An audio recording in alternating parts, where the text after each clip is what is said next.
I was asked the best question the other day from a new client. What happens if I get into a house, a few months later, of like living in it, I decide I really don't like it? And the answer to that is not probably a great one, but there isn't a return policy. When you go through and you buy a house, it's yours until you go to sell it again, or gift it to family, or whatever ever else you need to do. But typically, to not live in that house anymore, it's to sell it. So to avoid my clients in that predicament, I spent a lot of time with them going over what's important to them. Like, what are the non-negotiables? What are the things that that you just would be miserable if you didn't have?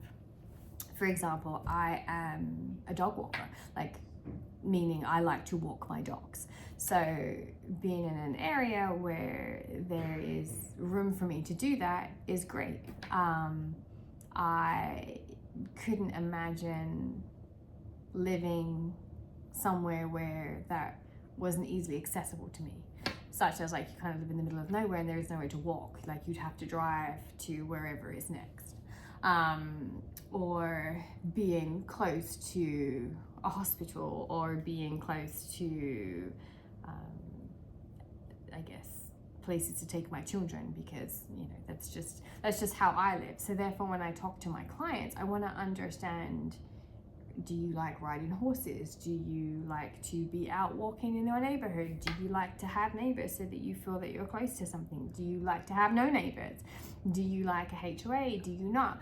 Because they're all little things that are going to add up to a big thing, to whether you love or you do not love your home. And all I want for my clients is to love where they live.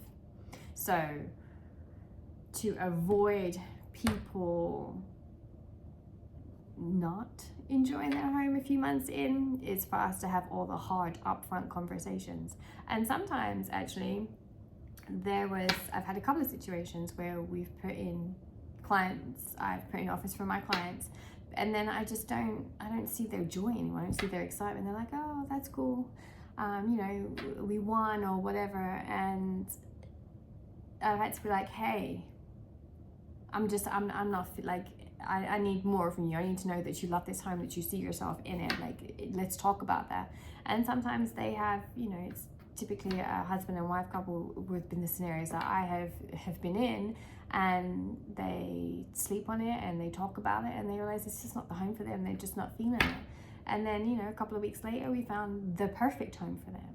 So it's not about the sale for me. It's about making a house a home and making sure that wherever you are, we have covered it all.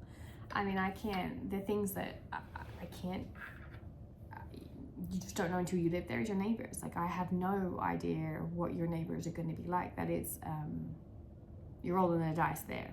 And that could be a reason as to why you don't like the house. And in the event that happens, which actually happened to my husband, he bought a house and then he just, didn't like the neighbors. So he ended up moving within a year of buying his home, because that was really the only way out. So a long-winded way of saying there isn't a return policy when you buy a house. I'm sorry to say, in the event that you don't like where you live for any number of reasons, it's going to be ended up selling your house again and going back and becoming a buyer.